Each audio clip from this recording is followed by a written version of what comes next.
ശ്രേയി മഹിയായിട്ടുള്ള വിവാഹം ഞാൻ നടത്തും. അതത്ര എളുപ്പമാണെന്ന് എനിക്ക് തോന്നുന്നില്ല. മഹിയേട്ടന്റെ മനസ്സിൽ ഇപ്പോഴും ഗൗരിയ. അതൊക്കെ എങ്ങനെ മാറ്റണമെന്ന് എനിക്കറിയാം. രണ്ടിനെയും രണ്ടിടത്താക്കാൻ എനിക്ക് പറ്റിയെങ്കിൽ തമ്മിൽ പിരിക്കാനും എന്നെ കൊണ്ട് സാധിക്കും. ആന്റിയെ എനിക്ക് വിശ്വസിക്കാവോ? നീ ആന്റിയെ വിശ്വസിച്ചോ? നിനക്ക് ഞാനൊരു വാക്ക് തന്നിട്ടുണ്ടെങ്കിൽ അത് നടത്തിയിരിക്കും. മഹിയുടെ ഭാര്യയായി ശ്രേയ തന്നെ ഈ കൈലാസത്തിൽ താമസിക്കും. അതിനുവേണ്ടിയല്ലേ നമ്മൾ ഇത്രയും കഷ്ടപ്പെട്ടത്? അത് നേടിയെടുക്കുകയും ചെയ്യും. ആന്റി എനിക്ക് വിശ്വാസമാണ്.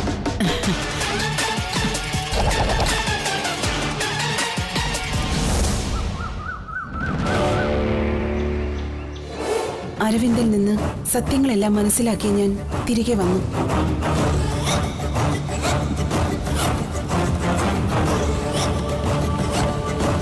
ഹലോ, എന്തിനാ ഇങ്ങോട്ട് വന്നത്? ചെയ്യാത്ത കുറ്റത്തിന് എന്റെ ഏട്ടനെ നിങ്ങൾ ഒരുപാട് വിഷമിപ്പിച്ചു. ഇനി ഇവിടെ എന്ത് നാശം ഉണ്ടാക്കാനാ ഈ വരവ്? മഹിയേട്ടൻ എന്റെ ഭർത്താവാ. ഭാര്യ ഭർത്താക്കന്മാർക്കിടയിൽ പല പ്രശ്നങ്ങളും ഉണ്ടായിന്നിരിക്കും. അതിനൊക്കെ ഒരവസാനവും ഉണ്ടാവും. എനിക്ക് മഹിയേട്ടനെ കാണണം. ബാക്കി ഞാൻ മഹിയേട്ടനോട് പറഞ്ഞോളാം. ഈ വീടിന്റെ പടി കടക്കാൻ നിങ്ങൾക്ക് എങ്ങനെ ധൈര്യം വന്നു എന്നാ എനിക്ക് മനസ്സിലാവാത്തത്. അന്ന് മഹിയേട്ടൻ നിങ്ങളെ വിവാഹം കഴിച്ച് ഇവിടേക്ക് കൊണ്ടുവന്നപ്പോഴേ ഇറക്കി വിടേണ്ടതായിരുന്നു. ഇവള് പിന്നെയും വന്നോ?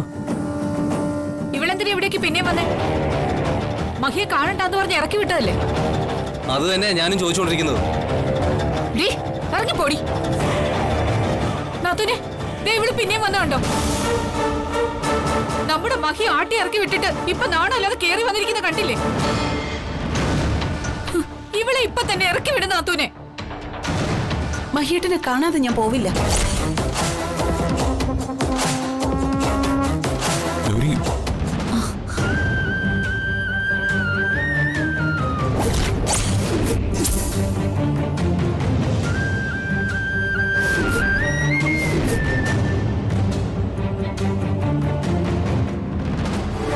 മാറിക്കേ മോളെ.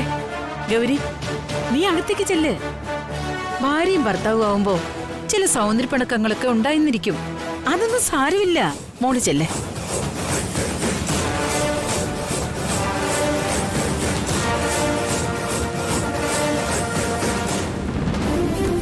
മഹിയേട്ട,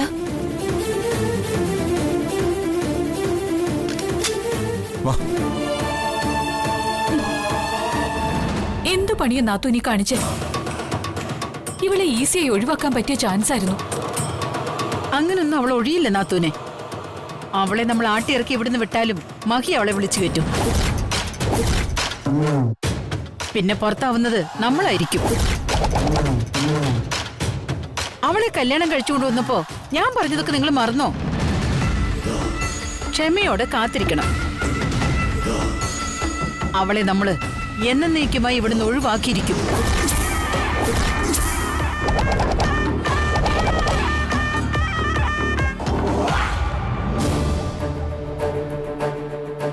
മഹിയേട്ടൻ എന്നോട് ക്ഷമിക്കണം. അന്ന് നടന്നതെല്ലാം എന്താണെന്ന് അരവിന്ദ് എന്നോട് പറഞ്ഞു. അരവിന്ദോ? അതെ, അരവിന്ദ് കാണണമെന്നും പറഞ്ഞ് എന്നെ വിളിച്ചിരുന്നു. എന്നോട് സംസാരിച്ച ശേഷം കാറിൽ കയറാൻ തുടങ്ങുമ്പോഴാ ഒരു വണ്ടി വന്ന് അരവിന്ദനെ ഇടിച്ചു തെറിപ്പിച്ചത്. വല്ലാത്തൊരു കഷ്ടമായിപ്പോയി. ഈശ്വരൻ അവൻ അത്രയും ആയുസ് കൊടുത്തിട്ടുള്ളൂ എന്നല്ലേ നമുക്ക് കരുതാൻ പറ്റൂ. അങ്ങനെയല്ല മഹിയേട്ട, അരവിന്ദിനെ മനഃപൂർവ്വം ഇല്ലാതാക്കിയതായിരുന്നു. അരവിന്ദ് കുറെ കാര്യങ്ങൾ എന്നോട് പറഞ്ഞു. എന്താ അരവിന്ദ് കാണണമെന്ന് പറഞ്ഞത്? വെറുതെ മഹിയേട്ടനെ ന്യായീകരിക്കാനാണെങ്കിൽ എനിക്കൊന്നും കേൾക്കണ്ട. ഞാൻ മഹിയെ ന്യായീകരിക്കാൻ വന്നതല്ല, എന്നെ ആരും പറഞ്ഞയച്ചതുമല്ല. പക്ഷെ എനിക്ക് ഗൗരി അറിയിക്കേണ്ടത് ഇതല്ല. പിന്നെന്താ? ഈ നടന്ന സംഭവങ്ങൾക്കെല്ലാം പിന്നിൽ ആരാണെന്ന് അറിയണ്ടേ? എല്ലാം മഹിയുടെ അമ്മ ദേവയാനി ആന്റിയും അവരുടെ മകൻ രാഹുലും ചേർന്ന് ചെയ്തതാ. ഗൗരിയും മഹിയും തമ്മിൽ അകറ്റുന്നതിന് വേണ്ടിയാ അവരിങ്ങനെയൊക്കെ ചെയ്തത്.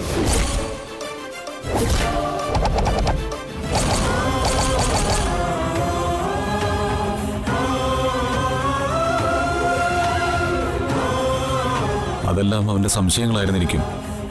പിന്നെ ഇതെല്ലാം ചെയ്തവർ അരവിന്ദനെ മനഃപൂർവ്വം ആ രീതിയിൽ തെറ്റിദ്ധരിപ്പിച്ചതും ആവാം. ഇത്തരം സംശയങ്ങളൊന്നും ഇനി നിന്റെ മനസ്സിലുണ്ടാവരുത് ഗൗരി. എൻ്റെ അമ്മയും രാഹുലിനൊക്കെ എനിക്ക് നന്നായിട്ട് അറിയാം. ഞാൻ അവരെയെല്ലാം കുട്ടിക്കാലം മുതലേ കാണുന്നതല്ലേ. മഹേട്ട, അത് ഞാൻ പറയുന്നത് എന്താന്ന് വെച്ചാ. വേണ്ട ഗൗരി, പറഞ്ഞത് തന്നെ വീണ്ടും പറഞ്ഞ് നമുക്കിടയിൽ ഒരു പ്രശ്നം ഉണ്ടാക്കണ്ട.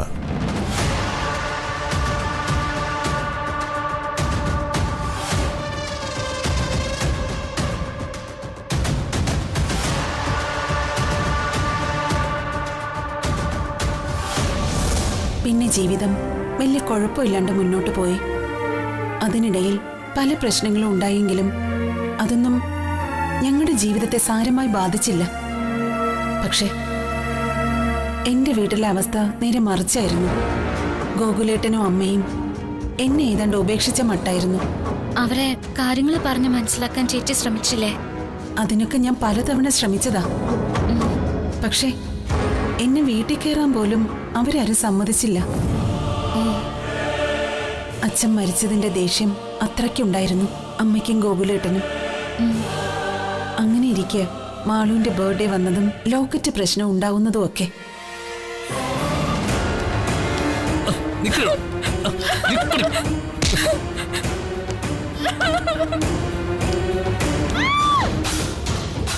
അയ്യോ അയ്യോ, രാജയാണല്ലോ കരയുന്നത്. ആ, രാഹുലേട്ടൻ ഉപദ്രവിക്കാൻ തോന്നുന്നു. ചേച്ചി, ഞാനൊന്ന് അങ്ങോട്ട് ചെന്നിട്ട് വരാം. ശരി കുഞ്ഞേ.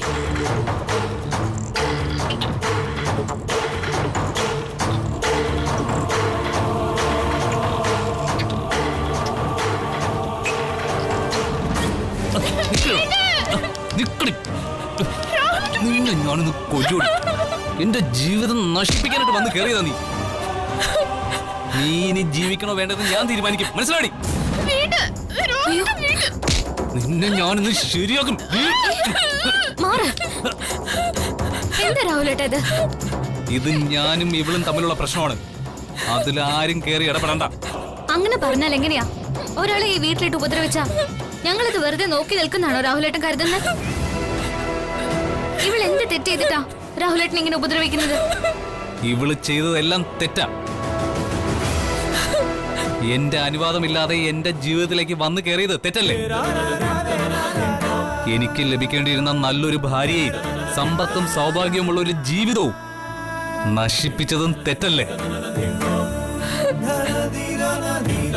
എല്ലാം ചെയ്തു വെച്ചിട്ട് എന്നും ഇവളെ കണി കണ്ടുണരേണ്ടി വരുന്ന എന്റെ ഗതികേട് ഇനി ആർക്കും പറഞ്ഞാൽ മനസ്സിലാവില്ല. ഇവള് എന്റെ ജീവിതത്തിൽ നിന്ന് പോണം. അതാ എനിക്ക് വേണ്ടത്. എന്നെ വിവാഹം കഴിക്കാന്ന് പറഞ്ഞ് മോഹിപ്പിച്ച് എനിക്കുള്ളതെല്ലാം സ്വന്തമാക്കിയിട്ട് എന്നെ ഉപേക്ഷിക്കാൻ ശ്രമിച്ചത് ആരാ? രാഹുലേട്ടനല്ലേ? എന്റെ പിന്നാലെ നടക്കരുത്, ഞാനൊരു പാവപ്പെട്ട വീട്ടിലെ കുട്ടിയാണെന്ന് എത്ര പ്രാവശ്യം പറഞ്ഞതാ. ആണുങ്ങൾ അങ്ങനെ പലതും പറയും. അത്തരം പ്രലോഭനങ്ങളിൽ അറിഞ്ഞുകൊണ്ട് വീണിട്ട് പിന്നെ ഇങ്ങനെ വലിഞ്ഞു കയറി വരരുത്. ആ വഴിക്ക് പൊക്കോണം. മനസ്സിലാടി? അതൊന്നും നടക്കില്ല രാഹുലേട്ടാ. കാലം മാറി. ഇന്ന് ചോദിക്കാനും പറയാനും ആൾക്കാരുണ്ട്. ഇവിടെ നിയമവും ഉണ്ട്. രാജ ഒരു കേസ് കൊടുത്താ ജാമ്യം പോലും കിട്ടാതെ രാഹുലേട്ടൻ ജയിലിൽ കിടക്കും. അതറിയോ? ഇതിലും നല്ലതേ ജയിലിലെ ജീവിതം തന്നെയാ. ഇവളുടെ ഈ മുഖവും കണ്ണീരും കാണണ്ടല്ലോ. ഇവളെ ഇങ്ങനെ സപ്പോർട്ട് ചെയ്ത് ധൈര്യം കൊടുത്ത് എന്റെ ജീവിതത്തിലോട്ട് കയറ്റിവിട്ടത് ഗംഗയാണെന്ന് എനിക്കറിയാം. അതിനെല്ലാം ഉള്ളത് ഞാൻ കണക്ക് തീർത്ത് തന്നോളാം. കേട്ടോ?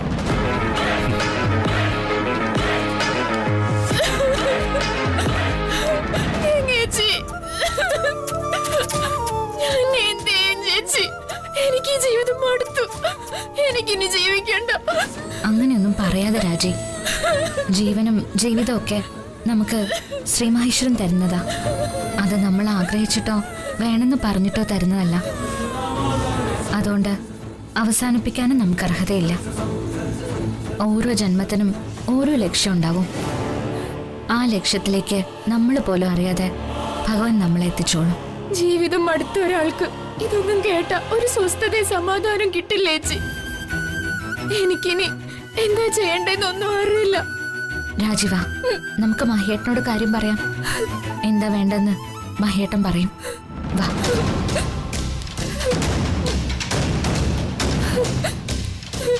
മഹേട്ട, എന്താ രാജിക്ക് മഹേട്ടനോട് എന്തോ സംസാരിക്കാനുണ്ട്. എന്താ രാജി, എന്താ പറയാനുള്ളത്?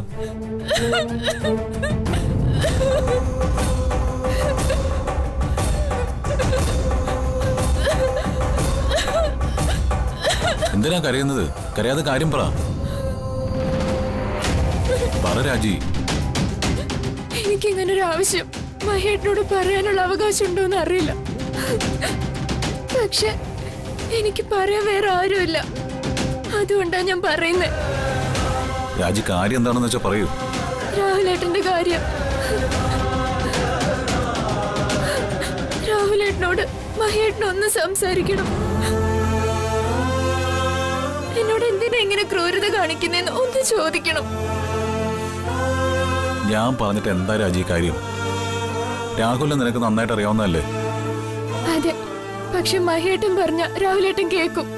അതെ മഹേട്ട, രാജയുടെ അവസ്ഥ വലിയ കഷ്ട. രാഹുലേട്ടൻ ഇവിടെ ഒരുപാട് ഉപദ്രവിക്കുന്നുണ്ട്. ഇനിയും നമ്മൾ ഒന്നും മിണ്ടാതിരുന്ന രാജ എന്തെങ്കിലും അവിവേകം കാണിച്ചാലോ? എനിക്ക് രാഹുലേട്ടനില്ലാതെ പറ്റില്ല മഹേട്ട. ഞാൻ അത്രയ്ക്ക് രാഹുലേട്ടനെ സ്നേഹിക്കുന്നുണ്ട്. അദ്ദേഹം എന്നോട് ഇങ്ങനെയൊക്കെ പെരുമാറുന്നത് എനിക്ക് സഹിക്കാൻ വയ്യ. രാജി വിഷമിക്കണ്ട, ഞാൻ രാഹുലിനോട് സംസാരിക്കാം. അവന്റെ പ്രശ്നം എന്താണെന്ന് മനസ്സിലാക്കി പരിഹാരവും ചെയ്യാം. ഇത് തന്നെ അവസരം. ഈ അവസരം മുതലാക്കണം. രാഹുലേട്ടൻ എന്നോട് സ്നേഹമുണ്ടെന്ന് എനിക്ക് ഉറപ്പാ. പക്ഷെ അതിപ്പോ മറച്ചു വെച്ചിരിക്കുക. അത് ശരിയാ മഹേട്ട. രാഹുലേട്ടൻ അത്രയ്ക്ക് രാജയെ പണ്ട് സ്നേഹിച്ചിട്ടുണ്ട്. അതുകൊണ്ടല്ലേ ഇത്രയും ഉപദ്രവിച്ചിട്ടും രാജ രാഹുലേട്ടനെ തന്നെ വേണമെന്ന് വാശി പിടിക്കുന്നത്. അപ്പോ മറ്റെന്തോ ഒരു തടസ്സമാണ് ഇവർക്കിടയിൽ ഈ അകൽച്ച ഉണ്ടാക്കിയിരിക്കുന്നത്. ശരിയാ, എന്തായാലും ഞാൻ അവനോടൊന്ന് സംസാരിച്ചു നോക്കട്ടെ. എന്താ പ്രശ്നമെന്ന് അറിയില്ലല്ലോ. എന്നെ കൊണ്ട് കഴിയും പോലെ ഞാൻ രാഹുലിന്റെ കാര്യങ്ങൾ പറഞ്ഞ് മനസ്സിലാക്കാം. എന്താ പോരെ? മതി. എനിക്കിവിടുത്തെ പണോ സൗകര്യങ്ങളോ ഒന്നും വേണ്ട. ഒരു അടുക്കളക്കാരിയായി ഞാൻ നിന്നോളാം. പക്ഷെ രാഹുലേട്ടനെ വിട്ട് പോവാൻ മാത്രം ആരും എന്നോട് പറയരുത്. ഈ ജീവിതകാലം മുഴുവൻ നീ തന്നെ രാഹുലേട്ടന്റെ ഭാര്യ. അതിലൊരു മാറ്റവും ഇല്ല. അതെ, കണ്ണൊക്കെ തുടച്ച് സന്തോഷമായിട്ടിരിക്കെ. ഞാനിപ്പോ തന്നെ രാഹുലിനോട് സംസാരിക്കാം. ഉടനെ രാഹുലിനോട് കാര്യം പറയണം.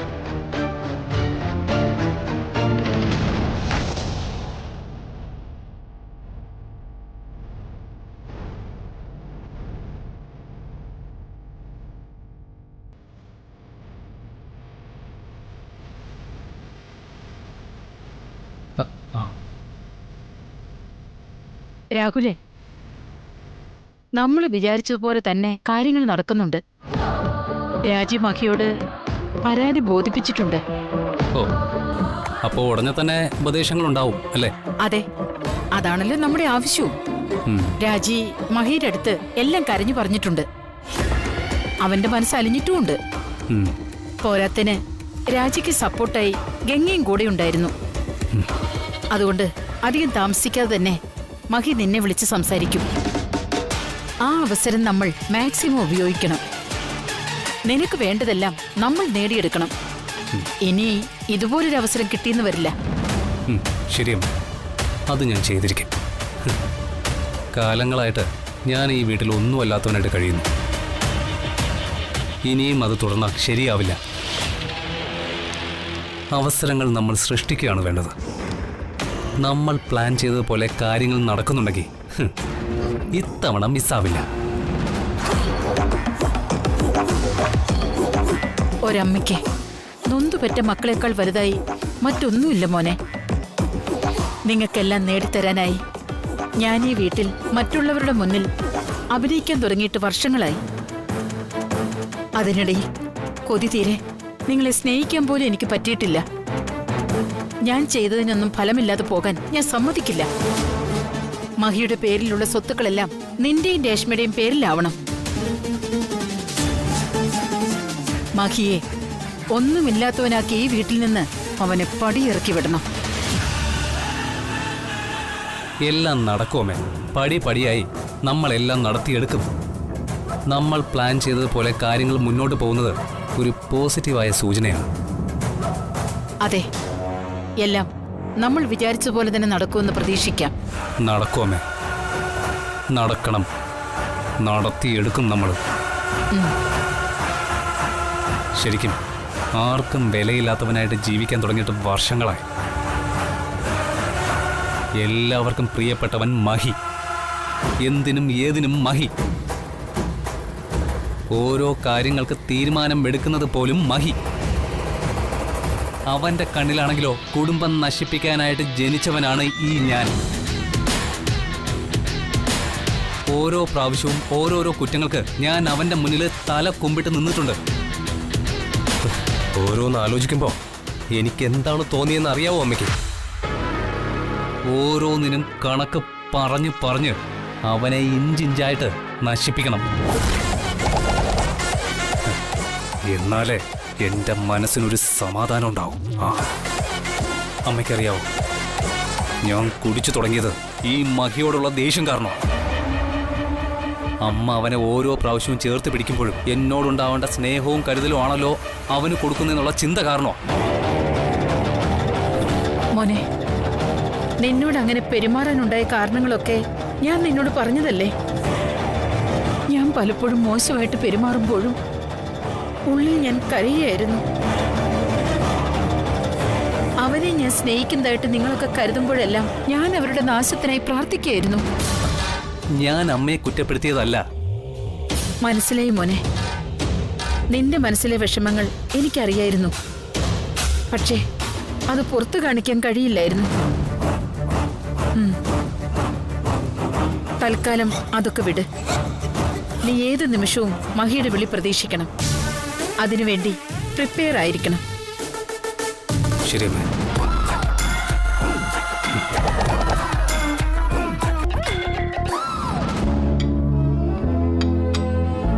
മാളു എവിടെ എങ്ങേ? ഞാൻ വിളിച്ചതാണല്ലോ. ഇപ്പൊ വരും മഹിയേട്ടാ. മാളു,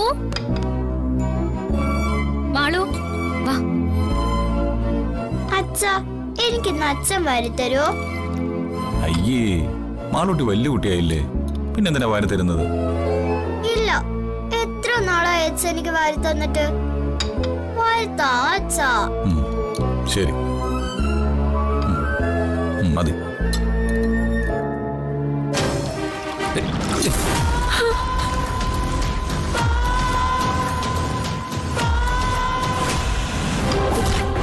എന്താ രാഹുലേ കാണിക്കുന്നേ? നിനക്കെന്താ രാജു എടുത്ത ദേഷ്യം? എനിക്ക് ആരോടൊരു ദേഷ്യമില്ല. ദേഷ്യം ഉണ്ടോ ഇല്ലയോന്ന് നിന്റെ പെരുമാറ്റം അറിയാലോ. നീ സ്നേഹിച്ച പെൺകുട്ടിയല്ലേ അവള്. നിന്നെ വിശ്വസിച്ച് നിന്നോടുള്ള സ്നേഹം കൊണ്ടല്ലേ അവൾ ഈ വീട്ടിലേക്ക് വന്നത്.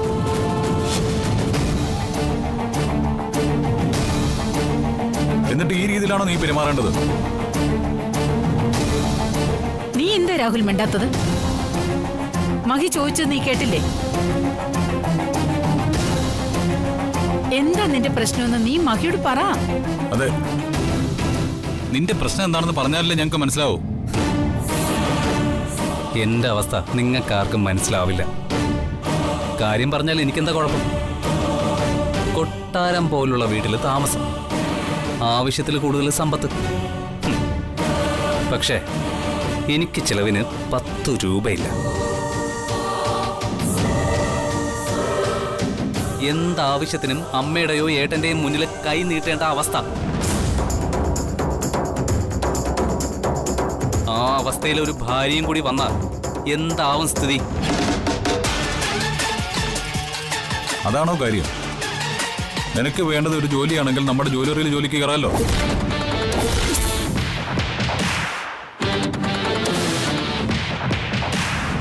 ജ്വല്ലറിയിൽ ജോലിക്ക് വരുന്നതിൽ എനിക്ക് സന്തോഷം തന്നെ.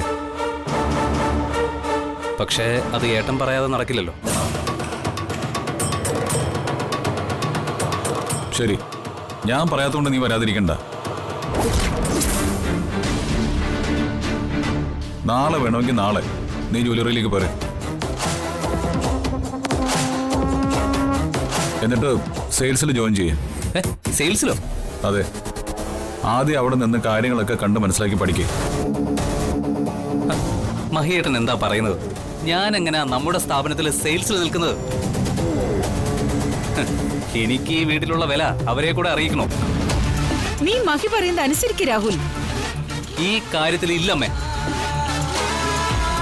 കാര്യങ്ങൾ മനസ്സിലാക്കി സംസാരിക്കും രാഹുൽ. മനസ്സിലാക്കി തന്നെയാ സംസാരിക്കുന്നത്. ജ്വല്ലറിയിൽ ജോയിൻ ചെയ്യാൻ എനിക്ക് സമ്മതം. പക്ഷേ അത് സെയിൽസിലല്ല. മാനേജർ പോസ്റ്റെങ്കിലും എനിക്ക് തരണം.